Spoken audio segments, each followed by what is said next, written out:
Christine S. Young.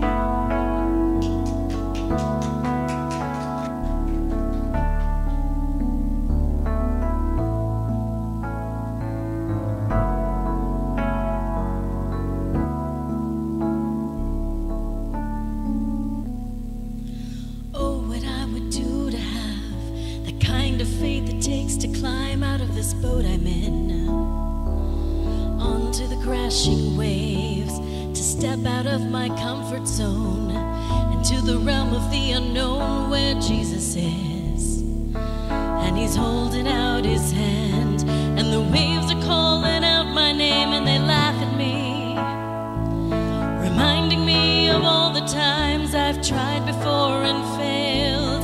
The waves, they keep on telling me time and time again, girl, you'll never win.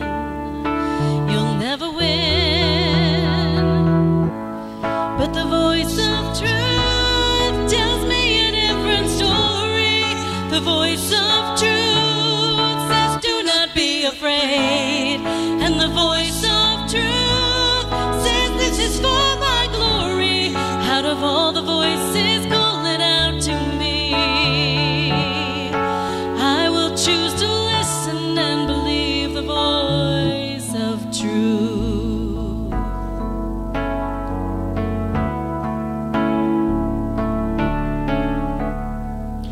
Oh, what I would do to have the kind of strength it takes to stand before a giant with just a sling and a stone, surrounded by the sound of 1,000 warriors shaking in their armor, wishing they'd have had the strength to stand.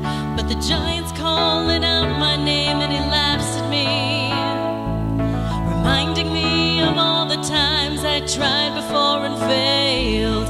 The giant keeps on telling me time and time again, girl, you'll never win. You'll never win. But the voice of truth tells me a different story. The voice of truth says, do not be afraid. And the voice of truth says, this is for my glory. Out of all the voices calling out to me, I will choose to listen and believe the voice of truth. But the stone was just the right size to put the giant on the ground, and the waves, they don't seem so high from the top of them looking down. I will soar with the wings of eagles when I stop and listen to the sound of Jesus singing over me. The voice of truth tells me a different story. The voice of truth says, do not be afraid. And the voice of truth says, this is for my glory. Out of all the voices calling out to me, I will choose to listen and believe. I will choose to listen and believe the voice of truth. I will listen and believe. I will listen and believe the voice of truth. Ooh, the voice of truth, that still small voice inside my heart. And I will listen to you. I will listen to you, the voice of truth. Deep in my stillness, I will listen. I will listen to you.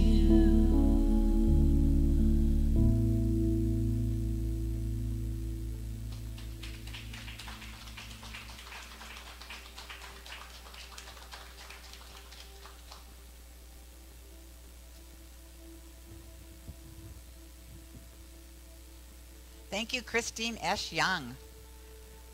It's amazing sometimes the songs you pick, and I'm like, how did that happen? I want to start with readings by Ernest Holmes.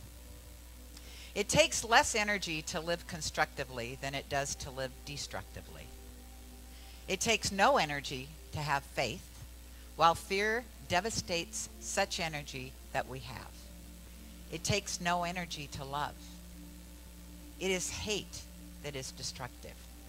It does not take mental or physical energy to be happy. But unhappiness and morbidity consume so much energy that it devitalizes us mentally and physically. It does not take mental or physical energy to build up hope. It is despair that blocks us. All it takes is faith. And then he goes on to say, fear and faith are identical in the energy that they use. In the one is the same energy as that is used in the other.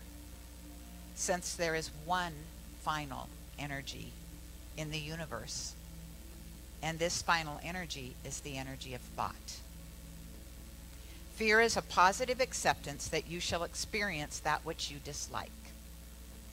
Faith is a positive acceptance that you shall experience that which you don't like. You do like, I'm sorry. But they are identical in this mental action. The only difference is the direction. And so I honestly didn't know what I was going to talk about this morning, and I want to thank Christine S. and Karen for when we were praying together. We prayed together before the start of service, and I went, oh, that's it. Because in the Master Key system, we are talking about utilizing the omnipotent power. And most of what we're going to talk about this evening, for those that are in the group together, is about visualization. And I've already talked about visualization, so I thought, oh, that's interesting. I got a little ahead of myself, evidently. And then it dawned on me, one sentence that I read in tonight's reading was about faith. And none of this works if you don't have faith. And I have often said, faith is easy to have when you got the great job, you've got the right partner, you're in the, you love your body, absolutely. There's, you love the weight, you love the clothes, you love everything about it. Everything is great. Faith is like easy. How's faith been for everybody the last 4 months? This is an opportunity for us to really practice faith. This is not easy times for anybody. I just heard on the news, don't know if it's true because it was the news, however, I'm going to say it anyway. 40% of Americans are suffering from some sort of depression right now. And the depression comes from, I believe, not being a doctor, I don't know for sure, but we're falling into not being around other people. We are falling into, I don't want to wear a mask, but I have to wear a mask. We are falling into, when is this going to end, right? And the truth is, we don't know. And I said to somebody, I don't know about other countries, but for an American, not knowing, that's just not American. We not only want to know, we want it resolved like now. Like, okay, we have this pandemic. It happened March 15th. It's now March 18th. Are we done? Is it over yet? And the thing that keeps us a little off kilter is the fact that we don't know when it's going to end. We don't have a vaccine yet. We know nothing about this pandemic except, according again to the news today, worldwide, 14 million people have died. 3 million people have died in the United States. That's a lot of people. And so what happens is, because we're at home, what do? We watch TV. What's on TV? 24 hours a day, 7 days a week. The news, right? And so we're filling ourselves full of these statistics. We are filling ourselves with all of this stuff. And then what happens is, if faith and fear are using the same energy, I'm filled with fear. Now, I have shared with a lot of you that I am taking this coaching class called Reignite Your Life. And one of the things, the very first tenet of this, there's a book written by Jack Canfield called The Success Principles. And the very first tenet is take 100% responsibility for your life. And I can hear everybody saying, I can't take responsibility for the pandemic. It's not my fault. I get that. And you're absolutely right. It is not your fault. I'm not asking you to take responsibility for the pandemic. I'm asking you to take responsibility for how you show up during a pandemic. Because it is easy to give in to fear.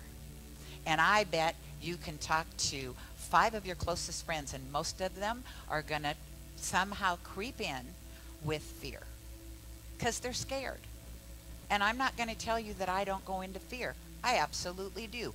I think that I would probably have to be a robot not to experience some sort of fear or anxiousness, or I am so over this. I'm so over this, however, evidently nobody's listening right now. We're not over this yet. And so if you remember Karen's prayer, or the reading even, about that power, that presence, that God is in the midst of everything. That takes faith.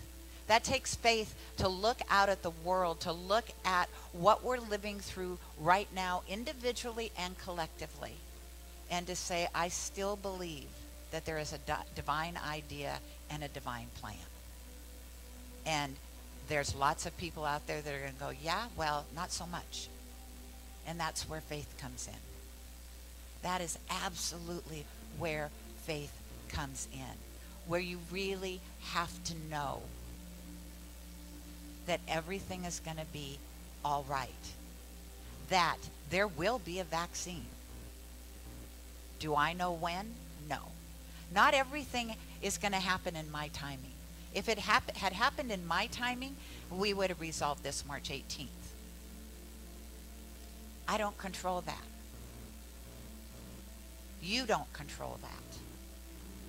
And quite honestly, I wish we did. However, I think it is a great opportunity for each and every one of us to practice faith.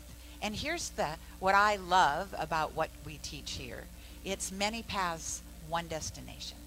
And so it doesn't matter if you practice this philosophy of science of mind, or if you're a devout Christian, or if you're Catholic, or if you're Buddhist, or if you're Muslim. It doesn't matter. The pandemic doesn't know anything about religion. It doesn't know anything about color of your skin. It doesn't know anything about who you choose to love. It's a pandemic. It just is. And if you've ever taken any classes where they're talking about spirituality, but they don't talk about God because they want to make it secular, they just say life. Life just is. It's how we react to it that is going to make a huge difference in how we pull through this individually and as a community. Because it's not easy.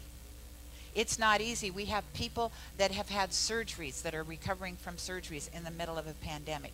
We have community members here who have elderly parents that are in nursing homes and they can't go see them. We have brand new babies being born. Life is going on. We just have to do it differently. And I don't know about you guys, I'm all for change, but there's some things I don't want to give up. My parents aren't alive anymore. If they were alive and they were in a nursing home, I'd want to go see them. And I wouldn't want to go see them through a window. And yet, the reality is right now, for their safety, that's the best we can do. And so it's to look at, how do I stay in faith? How do I stay happy? How do I get myself out of depression when I feel overloaded with everything that's happening right now? Now, I am not, there are some people that absolutely have been diagnosed that they have depression, and that is different. I am talking about people like me that slip in and slip out of depression during this, because one day it's just like, I don't know. I just, have since March, have any of you woke up in the morning and just thought, today sucks? I opened up my eyes and today sucks. And what I know is that the truth? No, I just opened up my eyes. It's just another day. However, I also know not to do a spiritual bypass and say, oh, stop it, Gayle. Just stop it. Get over yourself. I'm going to feel that because that's important. I don't build a house there. I don't set up pictures on the wall and say, okay, I'm going to go into this state and it's going to last months. I'm lucky, for me, a day usually, and I can pull myself out of it. Ask me again in January if we're still doing this. If you're still doing that for a day, Gayle, not so sure. Maybe I'll take 2. But I want you to know that when you look at life, unless you're sick, that life just is, and it's how we respond. And so, yes, this is happening, not just to me. The universe isn't out to get Gayle. It's just happening to all of us. And it's not just happening to us living in the United States of America. It's happening globally. And how, what's the word I'm looking for? Obnoxious of us as a country to think this is all about us. Because, you know, we like to do that sometimes as Americans. There's nobody else in the world except us. Guess what? This pandemic kind of throws that out of the window. And so how do we move through this with faith? You take care of yourself. And especially for people, I mean, I'm fortunate. Reverend Bernie's fortunate. Anna's fortunate. Kim is fortunate. Christine S. is fortunate. You have a partner, right? Mike's fortunate. He doesn't have a partner, but he has a roommate. So that's good. Karen has a roommate. There are people out there that are living by themselves. And this, you know, my heart goes out to them. I can hug my husband. I don't have to wear a mask inside my house. Life is different when you're in your little container of good. And speaking of Anna, good grief, she's living on a lake, and her son lives on the same property as her almost, and so she's got a little compound going on there. Bea and Barb Westcott Curl down in Portland, they have a compound. You know, it's not just the 2 of them, it's Barb's daughters, it's their daughters' spouses, it's their grandkids. You know, that makes it easier is all I'm saying. It doesn't make it better or worse. It does make it easier because there's a little bit of social interaction there. And for some people, it's hard because they don't have social interaction. And so to take care of yourself is to find ways to fill yourself up spiritually. Because to me, if you let the news or your ego or your friends just keep clouding your vision, you're going to get overwhelmed and you're really going to throw up your hands and think.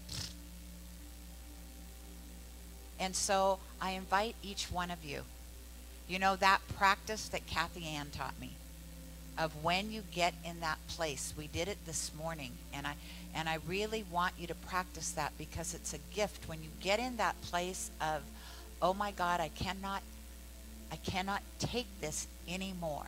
Has anybody but me been there? Oh, yeah, I can't take this anymore. Just stop. Stop the world. I want to personally get off. I'm not serious. But you know, just stop for a minute. Let me breathe. Give me a little bit of normalcy. And so to do that is to really do that practice. You know, you look down and you just let all of that, say it all.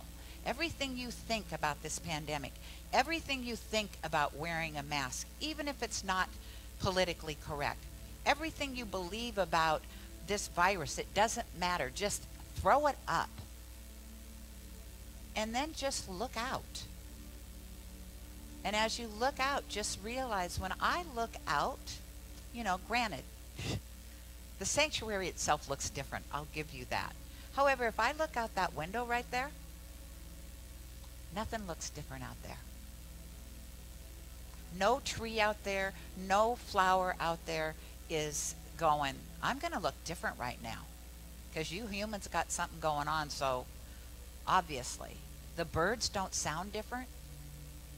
I have ants in my office. It happens every summer. They're back. There are a little bit more of them now. But you know, you've got to find that peace within you. And then look up, raise your chin just a little, and surrender. The looking up isn't about asking for anything. The looking up isn't about thinking you're so divine. The looking up is surrender.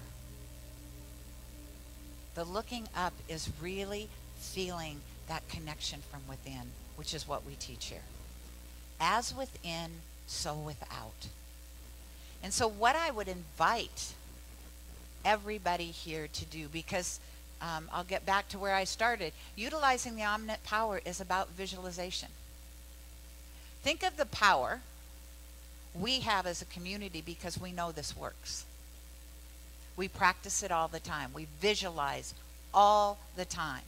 We visualize the perfect partner. We visualize the perfect health. We visualize the perfect home. What if as a community we started to visualize this pandemic, that a vaccine happens? Now it's not going to happen in our time, but spend a little time every day visualizing what is it going to look like. And is it going to look the same? Probably not. You know, I watched CBS Sunday Morning, and this morning they were talking to somebody that sells office furniture. And they took a deep dive in their business when everything closed, because nobody's buying office furniture. However, remember when the big thing was, and I don't know if it was Google who did it at first, but we're just gonna have open concept. Everybody's going to be sitting in open concept where you can see your boss and you can see the person sitting next to you. And you know, about right here is where that person would sit.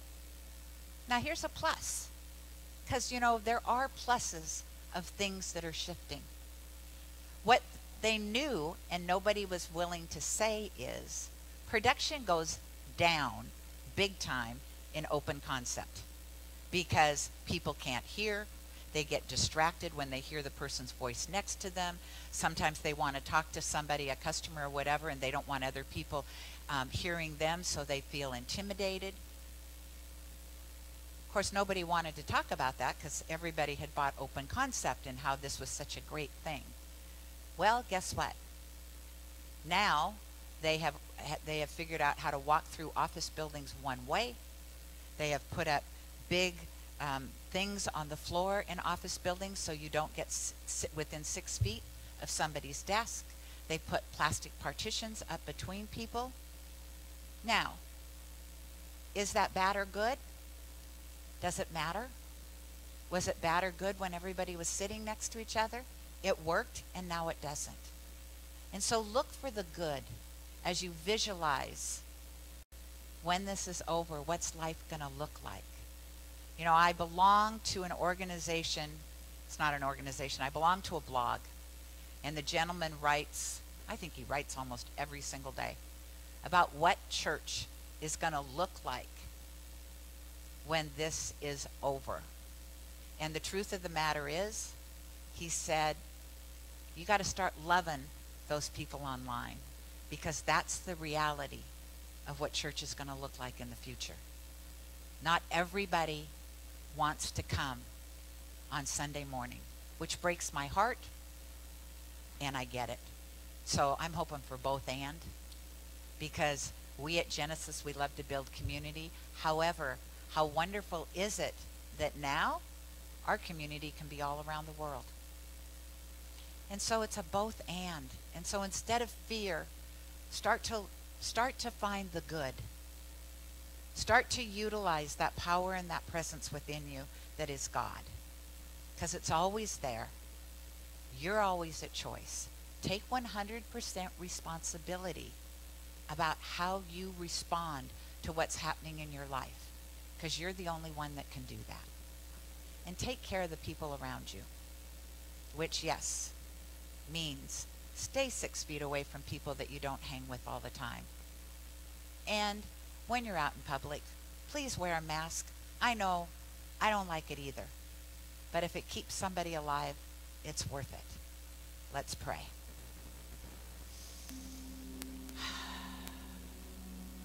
Mother, Father, God, Spirit, right here, right now.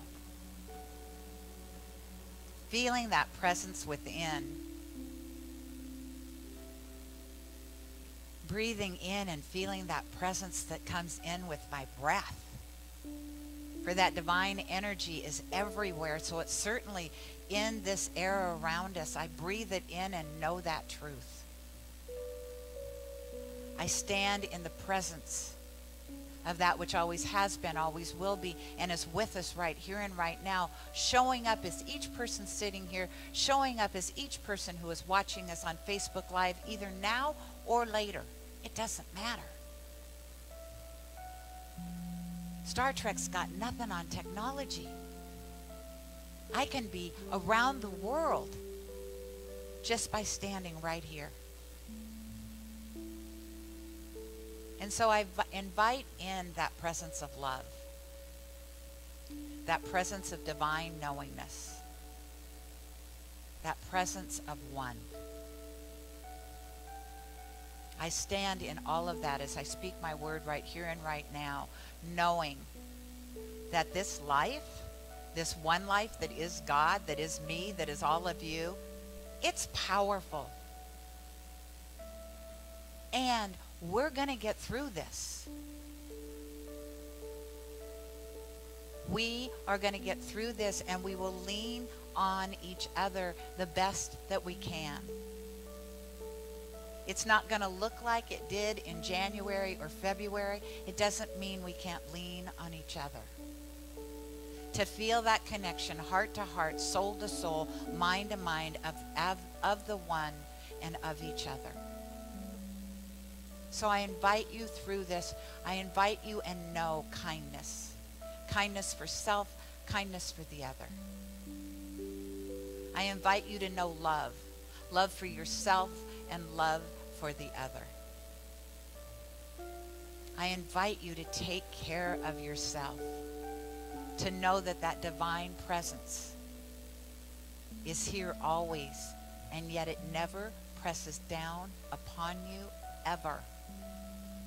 It allows you to live your life exactly as you choose. You have choice. Pick the higher road.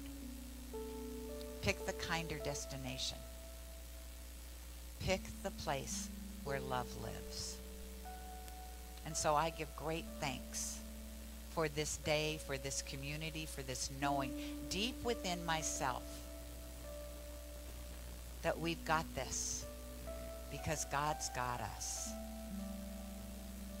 And so in knowing that, I turn all of these words over, knowing that as I release them into that place known as the law to us that practice this philosophy, that place in God that just says, yes, I am ready to receive, has received these words and is acting upon them by saying yes, manifesting into form in the mind of God that.